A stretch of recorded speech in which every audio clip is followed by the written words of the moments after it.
नमस्कार मित्रांनो, न्यू मधुर मराठी या चॅनलमध्ये आपलं स्वागत आहे. घरोघरी मातीच्या चुली या मालिकेच्या आजच्या एपिसोडमध्ये आता सुमित्रा रडत देवघरात बसलेली असते. तिने देव पाण्यात ठेवलेले असतात आणि म्हणते की तू मुद्दामहून आमची परीक्षा पाहतोस ना, आता मी देखील तुझी परीक्षा घेणार. जोपर्यंत माझी शरू सुटून घरी परत येत नाही तोपर्यंत तुला हे असंच पाण्यात राहावं लागणार. अरे, एक आई आपल्या लेकराची वाट पाहते, का कळत नाहीये तुला, असं म्हणत आता तिचा त्रागा होत असतो. ती रडत असते आणि तेव्हाच ऋषी तिथे येतो. तो विचारतो की आई काय ग, काय झालंय? तेव्हा ती सांगते की काही नाही, शरू जोपर्यंत घरी येत नाही ना तोपर्यंत मी देव पाण्यात ठेवलेत. तेव्हा तो म्हणतो की आई, आपण असं का करतो ग? दरवेळेला आपल्या मनाप्रमाणे गोष्टी झाल्या नाहीत की आपण देवाला का वेठीस धरतो? त्यावर रडतच सुमित्रा सांगू लागते की माझा विश्वास आहे त्याच्यावर, मग त्याने माझं ऐकायला नको का? ते काही नाही, जोपर्यंत शरू घरी येत नाही मी देव पाण्यात ठेवणार. तेव्हा ऋषी म्हणतो की ठीक आहे, परंतु तू स्वतःला त्रास नको करून घेऊस. सुमित्रा सांगते की अरे, आपल्या लेकराला जरा जरी खर्चटलं तरी आईला त्रास होतो आणि इथे माझी शरू तर तुरुंगात आहे रे. तेव्हा ऋषी तिला समजावत असतो की अवंतिका ही केस लढते ना, काहीतरी पॉझिटिव्ह नक्की घडेल. सुमित्रा विचारते की म्हणजे याचा अर्थ तुला काही माहितीच नाही आहे? आणि ती आता सर्व काही सांगते की शरूने कशाप्रकारे तिचा गुन्हा कबूल केलाय. विक्रांत नानांना मारायला आला होता आणि तेव्हाच नानांना वाचवताना शरूने विक्रांतला मारलं, असं आता ती ऋषीला सांगते. ऋषीला देखील मोठा धक्काच बसलेला असतो. त्याच वेळेस इकडे आता जानकी, अवंती आणि ऐश्वर्या तिघी एकत्र असतात. तेव्हा ऐश्वर्या जानकीला म्हणते की तू हे असं इमोशनल फूल का वागतेस? अगं, भावनेच्या भरात येऊन तू आईना का शब्द दिलास की त्या शर्वरीला सोडवेल म्हणून? अगं, तूच तर सांगितलंस ना तिने खून केलाय, मग तिला शिक्षा व्हायला नको का? तेव्हा जानकी म्हणते की जर त्यांनी खून केला असेल तर हे सिद्ध होईल ना. तेव्हा ऐश्वर्या आश्चर्याने म्हणत असते काय अगं, तुम्हीच दोघींनी येऊन मला सांगितलं ना की ते शर्वरीने गुन्हा कबूल केलाय म्हणून, आणि मग आता असं का बोलते? तेव्हा जानकी म्हणते की ऐश्वर्या, अगं, स्वरक्षणासाठी, सेल्फ डिफेन्समध्ये त्यांनी विक्रांतला मारलंय. जेव्हा आपण स्वतःसाठी काहीतरी प्रतिकार करतो त्याच झटापटीत त्यांच्या हातून विक्रांत भाऊजींचा खून झालं असेल. त्यांनी हे मुद्दामहून केलं नाहीये. तेव्हा ऐश्वर्या स्पष्टपणे सांगते की जानकी, खून हा खून असतो, मग तो सेल्फ डिफेन्समध्ये का असे ना. अगं, माणूस तर मेलाय ना, विक्रांत आता जिवंत नाहीये. तेव्हा अवंतिका ऐश्वर्याला सांगत असते की जर का सेल्फ डिफेन्समध्ये खून झाला तर कायद्याच्या नजरेत मे बी त्या व्यक्तीला माफी मिळू शकते. तेव्हा ऐश्वर्या म्हणते की काय म्हणजे शर्वरीच्या बाबतीत तिला माफी मिळू शकते? नाही, मला नाही, सगळं पटतच नाहीये. तुम्हा दोघींना काय करायचंय ते करा, असं बोलून ऐश्वर्या तिथून निघून जाते. त्यानंतर जानकी म्हणते की अवंतिका, मला खूप टेन्शन आलंय ग, मी आईनं शब्द दिलाय तो कसा पूर्ण करणार? तेव्हा अवंती म्हणते की वहिनी, करूया आपण काहीतरी, आपण बाजू मांडूया. तुम्ही शब्द दिलाय ना तो पूर्ण करण्याची जबाबदारी आता माझी. त्यानंतर इकडे आता देवघरात असताना ऋषी धक्क्याने म्हणतो की काय इतकं सगळं घडलं, पण विक्रांतराव नानांना का मारतील? त्याचा तर विश्वासच बसत नसतो. तेव्हा सुमित्रा सांगते की पैशांसाठी विक्रांतने यांना मारलं. अरे, शरूने स्वतः हे सगळं जानकी व अवंतिकाला सांगितलंय.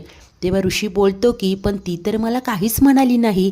तेव्हा जानकी तिकडे येते आणि त्याला सांगते की तुम्ही उशिरा आलात ऋषिकेश, मला आल्या आल्या तुम्हाला प्रेशर द्यायचं नव्हतं, पण आता आईंकडून तुम्हाला सगळं कळलंय आणि ते खरं आहे. आणि आता इतक्यात जानकीचं लक्ष जातं की सुमित्रेने देव पाण्यात ठेवलेत. ते विचारते की आई, हे असं का केलं? देव का पाण्यात ठेवलेत तुम्ही? सुमित्रा सांगते की जोपर्यंत शरू येत नाही तोपर्यंत. तेव्हा आता इकडे जानकी म्हणते की आई, तुम्ही देवाची परीक्षा जरी नाही घेतली ना, त्याला असं पाण्यात जरी नाही ठेवलं तरी तो आपली प्रार्थना ऐकणारच आहे. जशी तुम्हाला तुमच्या मुलांची या घराची काळजी आहे तसंच देवाला आपल्या सगळ्यांची काळजी आहे. आपल्यासाठी जे चांगलं आहे तेच तो घडवून आणतो. त्यामुळे तुम्ही सर्वात आधी देव पाण्यातनं बाहेर काढा बघू, आणि मी शब्द दिलाय ना तुम्हाला. तेव्हा आता सुमित्रा तयार होते. ती म्हणते की जानकी, माझा तुझ्यावर विश्वास आहे ग, म्हणून मी हे ऐकते. आणि त्यानंतर ती आता गणपती बाप्पाच्या मूर्तीला पाण्यातनं बाहेर काढते, व्यवस्थित पुसून त्याच्या जागेवर ठेवते. पुढे जानकी म्हणते की आई, मी तुम्हाला शब्द दिलाय ना की शर्वरी वंशांना घरी परत घेऊन येणार, तो शब्द मी विसरले नाहीये. तेव्हा ऋषी देखील म्हणतो की होय, जानकीने शब्द दिलाय ना म्हटल्यावर तो ती नक्की पूर्ण करणार.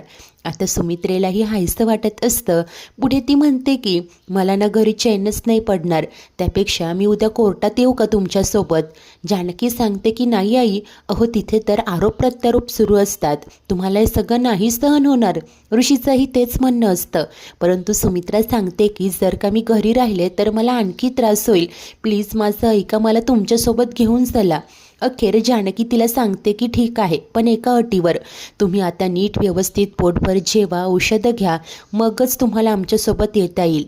आता सुमित्रा सांगते की ठीक आहे, तुम्ही म्हणाल ना तसंच करीन मी. तर त्यानंतर आता दुसरा दिवस उजाडतो. इकडे सर्वच जण कोर्टात आलेले असतात.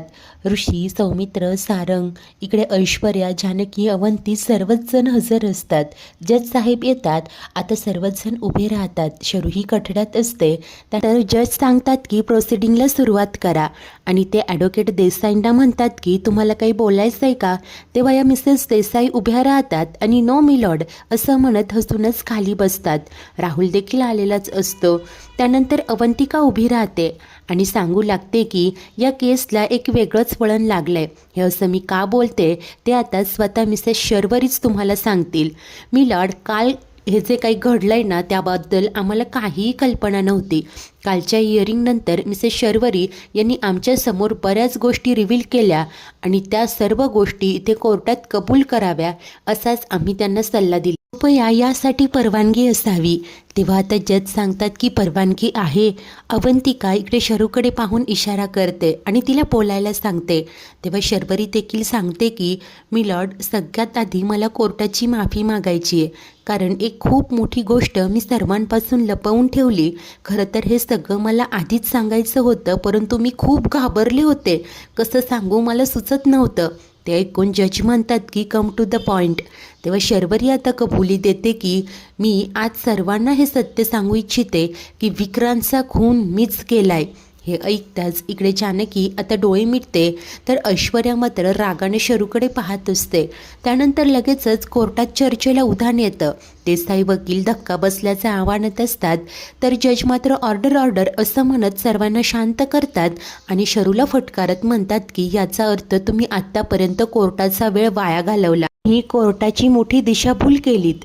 तेव्हा शरू म्हणते की जज साहेब, यासाठी मी मनापासून कोर्टाची माफी मागते, परंतु आज आत्ता मी इथे जे काही सांगते ते अगदी खरं आहे. विक्रांतला मीच मारलं आणि म्हणूनच त्या हतोडीवर माझे फिंगरप्रिंट्स आहेत. सर्वच जण अगदी कानात प्राण आणून शरूचं बोलणं ऐकत असतात. तर ही शरू सांगते की पण मी हे मुद्दामून नाही केलं. जर का त्या दिवशी मी त्याला मारलं नसतं तर आज इथे मी तुमच्यासमोर अशी उभी नसते. तेव्हा जजने सांगतात की ते जे घडलंय ते अतिशय स्पष्टपणे सांगा, तुमचा मोटिव्ह कोर्टाला सांगा. तेव्हा ही शरू आता सगळं काही सांगत असते. ती म्हणते की माझ्यात आणि माझ्या नवऱ्यामध्ये खरं तर खूप खटके उडायचे. काही घडलंय ते ती तंतोतंत सांगत असते. तर दाखवण्यात येतं की विक्रांत टेन्शनमध्ये बसलेला आहे. शरू येऊन त्याला म्हणते की विक्रांत, अरे एवढे पैसे तू कुठे उधळतोस? अरे कशाला हवे आहेत तुला एवढे पैसे? हे बघ प्लीज मला सांग, आणि आता आणखी पैसे तुला कशाला हवे आहेत? तेव्हा विक्रांत रागाने ओरडत म्हणतो की तुला काय करायचं आहे त्याच्याशी? हे बघ, जेवढं सांगितलंय तेवढं कर, त्या नानांकडे जा आणि पैसे घेऊन ये. तेव्हा आता शरू म्हणते की नाही, मी नानांकडनं पैसे का आणायचे? तो बोलतो की अगं तुझाही त्या घरावर तितकाच अधिकार आहे. त्यानंतर निघ असं म्हणत विक्रांतीला धक्का देतो. तेव्हा शर्वरी म्हणत असते की अरे तुला जरी लाज नसली ना तरी मला आहे, मी माझ्या नानांकडे जाऊन पैसे का मागायचे? चिडलेला विक्रांतीला धक्का देत म्हणत असतो की तुला पैसे मागायचे नाही ना, चल मग निघ इथून. आता हे सर्व काही शरू कोर्टात सांगते आणि हतबल होऊन म्हणत असते की मी हेल्पलेस होते जज साहेब, आमच्यात रोज वाद, रोज भांडणं व्हायची. या सगळ्या भांडणांचा आमचा मुलगा कार्तिक याच्यावर देखील खूप वाईट परिणाम होत होता, म्हणूनच मी त्याला जिथून घेऊन आलो तिथेच परत सोडून आले. आमच्यात आपुलकी, प्रेम काहीही राहिलेलं नव्हतं. माझा मुलगाही माझ्या जवळ नव्हता. मी रोजचा दिवस रडत कुडत काढत होते. माझं आणि विक्रांतचं नातं तर ऑलमोस्ट संपलं होतं. मी खूप एकटी पडले होते, खूप. आणि अशाच वेळी मला राहुल भेटला. त्यानेच मला सांभाळून घेतलं. खरं तर जी आपुलकी, प्रेम मला विक्रांतकडून मिळायला हवं होतं ते सगळं मला राहुलकडून मिळालं. तोच माझा इमोशनल सपोर्ट होता. त्याने मला खूप आधार दिला, खूप माझं मन जपलं. शरूचं हे सगळं बोलणं ऐकल्यानंतर सुमित्रा या राहुलकडे पाहत असते. राहुल मात्र मनातनं खुशच होत असतो. तर पुढे ही शरू सांगत असते की खरं तर आम्हालाही कळलं नाही, आम्ही दोघे कधी एकमेकांमध्ये गुंतत गेलो. मला राहुलच्या रूपाने एक खूप चांगला मित्र मिळाला होता आणि हीच गोष्ट विक्रांतला खटकायला लागली. आमच्यात खूप भांडणं व्हायची.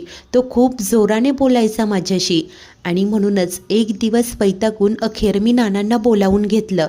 आता ते ऐकून इकडे सर्वांना आठवत असतं की मागे कशा प्रकारे एकदा नानांना शरूचा फोन आला होता आणि ते बेंगलोरला जायला निघाले होते. जेव्हा ही गोष्ट विक्रांतला कळली त्याला ते अजिबात आवडलं नाही.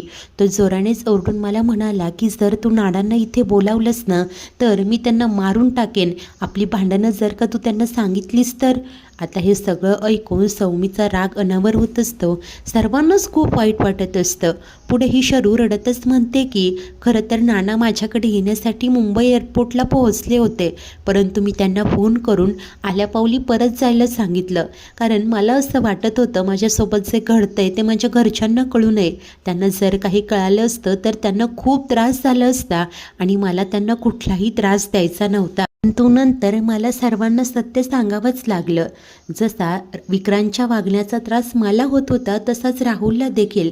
कारण या विक्रांतने खूप लोकांकडनं पैसे घेतले होते. जसे 100 फोन मला यायचे तसेच त्याला देखील सगळ्यांना उत्तरं द्यावी लागत होती. आणि याच दरम्यान माझं व राहुलचं बोलणं वाढलं आणि आम्ही कधी एकमेकांच्या प्रेमात पडलो आम्हाला कळलं नाही. हे सगळं शरूचं बोलणं ऐकून सुमित्रेला प्रचंड त्रास होतो. इतकं वाईट वाटतं, इतका त्रास होतो की तिला आता चक्कर येत असते.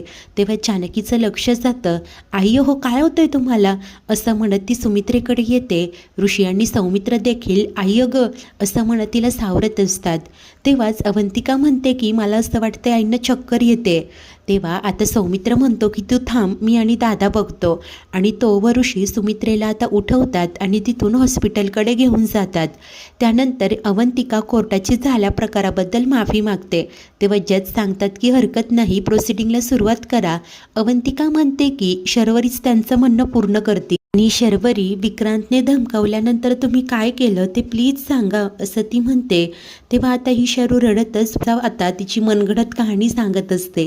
ती कोर्टात म्हणते की विक्रांत मला रोज प्रेशराईज करत होता की मुळशीला म्हणजेच आमच्या घरी जाऊन नानांकडून पैसे घेऊन ये. अखेर एक दिवस मी मुळशीला आमच्या घरी आले. तिथे आल्यानंतर मी नानांकडे पैसे मागितले. त्यांचा विश्वासच बसत नव्हता की विक्रांतने हे सगळं केलंय, त्याला पैसे हवे आहेत म्हणून. कारण त्याने सर्वांसमोर स्वतःची इमेजच अशी बनवली होती ना. नानांचा देखील विश्वास बसत नव्हता की आम्हाला पैशांची गरज आहे. परंतु नंतर वहिनीने मध्यस्थी केली म्हणून ते तयार झाले.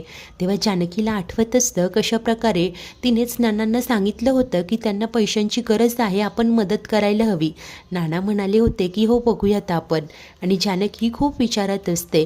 मित्रांनो, आजचा एपिसोड इथेच संपतो. तर पुढील भागात ही शरू सांगते की मी 11:20 ब्रेकफास्ट केलं, 12:05 राहुलशी फोनवर बोलले आणि त्यानंतर 1:50 तिथे पोहोचले जिथे विक्रांतने नानांना मारलं.